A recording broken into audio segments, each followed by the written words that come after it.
Fala galera do canal, tudo bem com vocês? Sou o Jean Carlos e vim trazer para vocês os 3 atos mais importantes que aconteceram na Bíblia e de que forma esses atos podem implicar no nosso entendimento bíblico por um todo. Fique comigo até o final e você vai se surpreender com o que você vai aprender. Mas antes, se você não é inscrito no canal, se inscreva no canal, deixe o seu like. Assim o YouTube vai saber que esse conteúdo aqui é relevante e vai mostrar para mais pessoas, e que esse vídeo aqui possa ajudar mais e mais pessoas a entenderem a palavra do nosso Senhor Jesus Cristo. Comente aí embaixo o que você vai achar desse vídeo e compartilhe para mais pessoas. Para entendermos os 3 atos que aconteceram no jardim e quais foram eles, você precisa primeiro ler os 3 primeiros capítulos da Bíblia. Ué, Jean, você vai me falar que os 3 atos mais importantes da Bíblia aconteceram em Gênesis? É isso aí. Os 3 atos mais importantes da Bíblia aconteceram no jardim. Quer saber quais são eles? Primeiro, a criação perfeita. Segundo, a queda humana. Terceiro, o anúncio da salvação. Aí você falando que os 3 atos mais importantes foram esses? Criação, queda e anúncio da salvação? Sim, é isso que eu estou te falando. Mas vamos lá, eu vou te explicar detalhadamente por que eu estou falando isso. Primeiro, a criação, ela veio de forma perfeita e exata pelo nosso Senhor. Se nós pegarmos a Bíblia e abrir no primeiro capítulo e no último versículo, você vai ler que e viu Deus que tudo o quanto tinha criado era perfeito. Então, com esse versículo você entende que a criação que o nosso Senhor ele veio trazer, ele fez, foi perfeita. E por que esse ato é tão importante? Porque nessa criação, nessa harmonia e perfeição, Deus também criou o homem. E o homem que vai dar início ao segundo ato mais importante da Bíblia. Qual é ele? A queda. A queda humana, ela veio de forma rebelde, de forma que veio trazer a desobediência. Como assim, Jean? E que isso é importante? Você não podia falar que o que aconteceu com Elias foi mais importante? Você não podia falar o que aconteceu com Moisés foi mais importante? Você não podia falar o que aconteceu com Davi foi mais importante? Não, não podia não. A queda, ela é algo tão importante que nos trouxe... Não, deixa eu mostrar aqui. A queda, ela é algo tão importante que, infelizmente, por causa dela, nós sofremos hoje. A queda, ela veio pela desobediência. E o que isso implica é que hoje os nossos olhos, os nossos sentimentos, os nossos pensamentos carnais, ela veio por esse fato. Quando a serpente, o animal mais astuto dos animais, veio conversar, veio persuadir Eva a comer do fruto, a serpente colocou uma dúvida no coração. Ela colocou uma dúvida no que Eva sabia. Quando Eva fala que não podia tocar no fruto, que Deus falou que não podia tocar, a serpente viu uma oportunidade para entrar e convencer Eva de que podia comer do fruto. Deus falou: não comas do fruto, senão morrerás. Eva, ela aumentou, ela acrescentou o que Deus falou. O Senhor disse para não tocar, que o dia que tocar, morrerás. Mas se você pegar e ler um pouquinho antes, mas Deus falou para Adão para não comer. Olha o que está escrito aqui no capítulo 2, versículo 17. Mas da árvore do conhecimento do bem e do mal, dela não comerás, porque no dia em que dela comeres, certamente morrerás.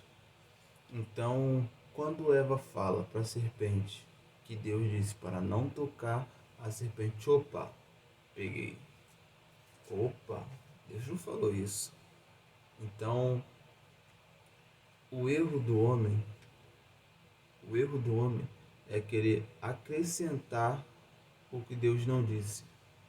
Se Deus falou para você só abraçar, só abrace. Se Deus falou para você só falar, só fale. Se Deus falou para você falar não, fala não. Se Deus mandou você falar sim, fala sim. Mas não inventa, não acrescenta, não diminui.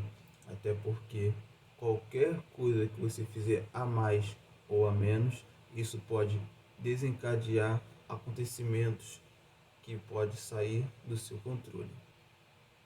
Certamente, se a Eva falasse o que Deus disse, ela não ia dar brecha para a serpente colocar dúvida no seu coração. Até porque a palavra nos diz que a árvore era bonita, era formosa, ela enchia os olhos. Até porque o pecado, ele não vem magrinho, ele não vem feio, ele não vem desorganizado. Ele vem de forma que você olhe para ele e deseje. Que você olhe para ele de forma que tu pense assim, caramba, eu não posso ficar sem essa coisa. Eu não posso deixar de fazer isso. Eu não posso de ir em tal lugar. Até porque ele é algo desejoso. Certamente estava conversando há um tempo com um rapaz no trabalho e nós conversamos sobre Paulo.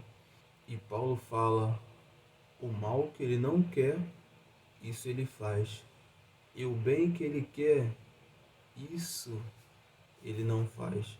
Porque é difícil. A carne humana, ela é tendenciosa ao pecado. Ela puxa para a parte, para o lado pecaminoso. O espinho na carne, o seu espinho na carne, não é o mesmo espinho que eu tenho na carne, não é o mesmo espinho que o seu companheiro do lado tem na carne. Até porque você não sente falta de bebida se você nunca bebeu. Você não sente falta de fumar se você nunca fumou. Você não sente falta de roubar se você nunca roubou. Você não sente falta de se masturbar se você nunca se masturbou. Você vai sentir falta daquilo que a sua carne pecaminosa sempre estava fazendo. Então, quando você passa para o lado espiritual e você se propõe a ser um servo, um homem de Deus, íntegro e reto, esse mal, isso que você fazia, isso sim vai ser o seu espinho na carne. É contra isso que você vai precisar lutar. Agora vamos aqui lutar para o terceiro ato que aconteceu. Mas vou deixar uma surpresa para vocês aí. Na descrição aí vou deixar uma aula gratuita para você assistir. Corre lá, essa aula vai ser demais. E vamos continuar aqui. A salvação, ou o anúncio da salvação, é o terceiro ato que acontece pós queda do homem. Não é algo que eu posso te falar com exatidão que era premeditado pelo nosso Senhor. Certa vez eu estava conversando com a minha esposa e eu estava falando que o plano B, quem faz Deus criar o plano B é o homem. Porque Deus, ele é perfeito. Então, tudo que ele faz é para dar certo. Tudo que ele faz é para chegar de forma perfeita. Mas o homem, com o seu achismo, com o seu eu acho que dá, acaba fazendo com que Deus crie o plano B. Então, o homem acaba mudando a trajetória que Deus queria que nós cumpríssemos. Então, algumas pessoas reclamam que a bênção está demorando, que ele sempre almejou, não chegou. Talvez não chegou por culpa minha, por culpa sua, por nossa culpa, até porque tudo que Deus faz é perfeito. A salvação, ela vem de forma que é o plano B do Senhor. Quando o homem cai, quando o homem provoca essa separação entre o homem e Deus, Deus ele começa e precisa ver sobre um plano para trazer o homem de volta para si. Até porque a criação de Deus é perfeita, como vimos no primeiro capítulo, que tudo que Deus fez é perfeito.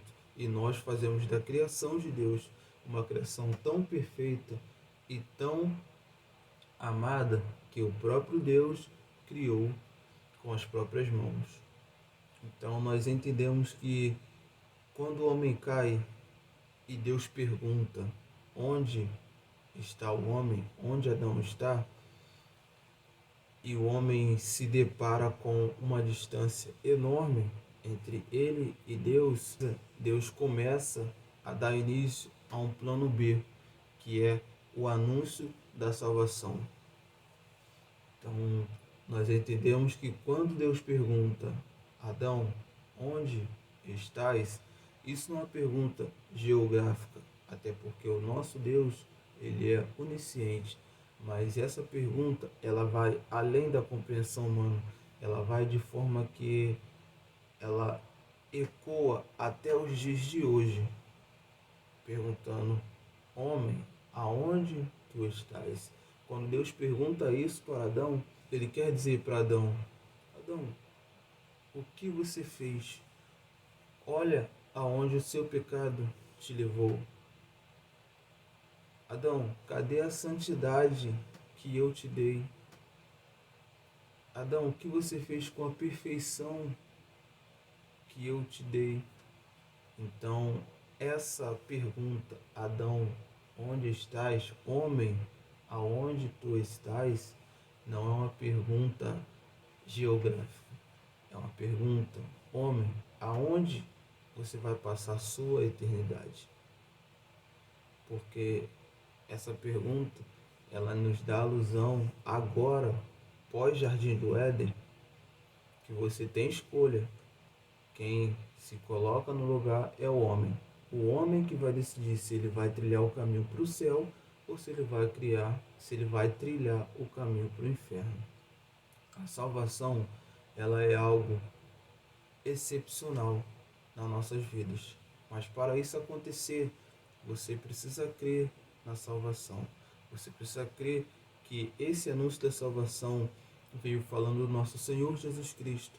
Hoje, se você quiser ser salvo, você precisa reconhecer que o nosso Senhor Jesus Cristo, ele veio para nos dar vida e vida com abundância. Em João 3,16 nos fala que Deus amou o mundo de tal maneira que deu seu Filho para que todo aquele que nele crê não pereça, mas tenha vida eterna. Você entendeu a diferença? Antes que Jesus morresse por nós, ele era filho unigênito, o único Filho de Deus. Após a morte de Jesus, o nosso Senhor Jesus Cristo passou a ser o Filho primogênito, primeiro filho. Você entendeu que há uma mudança? Então, para você fazer parte dessa mudança, você precisa reconhecer que o Senhor Jesus Cristo veio e deu a vida por você. Dando continuidade aqui, eu vou te falar sobre 3 tópicos que eu separei no esboço para que você venha entender mais um pouco sobre esses 3 eventos que aconteceram na Bíblia. Os eventos narrados em Gênesis 1, 2 e 3 é muito importante para a compreensão de toda a Bíblia. Ou seja, a forma que entendemos os 3 primeiros capítulos da Bíblia implicará em toda a leitura bíblica. Os 1186 capítulos da Bíblia serão mais fáceis de se entender se nós colocarmos essa chave como forma de entendimento. Qual a chave de forma de entendimento? A chave do anúncio da salvação. Então, para você entender o restante da Bíblia, você precisa entender que esse anúncio da salvação, ele veio por nossa causa. Ele veio porque nós precisamos de um Salvador. Quando Deus pergunta onde Adão está, não é uma pergunta geográfica, como eu disse antes. É uma pergunta que Deus quer saber aonde o homem pode ir com o seu pecado. onde passaremos a nossa eternidade. A queda produziu um colapso na humanidade, mas não o fim do amor de Deus para com o homem. Uma vez fora do jardim, os que são de Deus deram início à sua caminhada, rumo à promessa da restauração. Como eu te falei, que quando Deus pergunta onde Adão está, não é uma pergunta geográfica. Eu acabei até dando spoiler antes. Não é uma pergunta geográfica. É que Deus quer saber, filho, aonde você foi parar com seus pecados. Só que o mais importante para Deus não é Ele saber até onde você foi ou o que você fez. O mais importante para Deus é você reconhecer que você errou, é você reconhecer que precisa de um Salvador. Então, se você hoje errou e quer reconciliar com o nosso Senhor Jesus Cristo, não perca tempo, peça perdão, não perca tempo, se reconcilie com o nosso Senhor. Isso é mais importante para Deus do que aonde você foi parar. Ele quer saber aonde você vai e não aonde você está. A partir desse momento, você aceitando o nosso Senhor Jesus Cristo, você passa a ter direito à vida eterna. O nascimento de Jesus, ele é um evento muito importante na Bíblia, que nos dá alusão ao amor do nosso Senhor. E Jesus, ele é o amor encarnado, ele é o amor em pessoa. Ele veio por nós, deu a sua vida e nos reaproximou do nosso Senhor. Jesus aqui, ele veio trazer a nossa reconciliação com o Pai. Jesus, ele é a ponte entre o homem e Deus. Então, isso dá alusão quando Jesus fala: ninguém vem ao Pai. Ele não falou ninguém vai. Ninguém vem ao Pai senão por mim. Ou seja, Jesus Cristo era a ponte e Jesus Cristo é a porta. Ele fala: ninguém vem porque ninguém pode ir até Deus senão por Ele. Então você vai até Jesus Cristo. A partir desse momento você tem acesso ao Pai. Você precisa entender que o objetivo do nosso Senhor Jesus Cristo, que veio à terra, o nosso Deus que estás no céu, e o Espírito Santo que hoje está junto conosco na nossa caminhada, é a restauração humana, é a nossa volta para a santidade. Você entendendo isso, você usando essa chave para ler os 3 primeiros capítulos, você usando essa chave para a continuação da leitura bíblica, você vai entender que quando Deus fala, façamos o homem a nossa imagem e semelhança, criação perfeita, você precisa ter alusão ao que o livro de Gálatas diz, que os frutos do Espírito, porque o fruto do Espírito, que é a igualdade com o nosso Senhor. Então você, crente hoje, você que não é crente, você que precisa entender que o nosso Senhor é a nossa imagem e semelhança, você precisa se perguntar: eu tenho o fruto do Espírito? Você tendo o fruto do Espírito, você tem a imagem e semelhança do nosso Senhor. Se você não é inscrito no canal, se inscreva no canal, deixa o seu like, comenta o que você achou do vídeo. E se você pensou em alguém que precisa dessa palavra, compartilhe, mostra para ele que Jesus veio na terra para mostrar que ele nos ama. Veio mostrar que sem ele nós não somos nada. Vou deixar o link aqui abaixo de uma aula gratuita, de um ensino excepcional sobre a palavra bíblica. Se você quer entender, se você quer saber, dá um pulo lá, assiste a aula. Mas não se esqueça, se inscreva no canal, que eu vou trazer mais vídeos aqui e que você possa ficar na paz.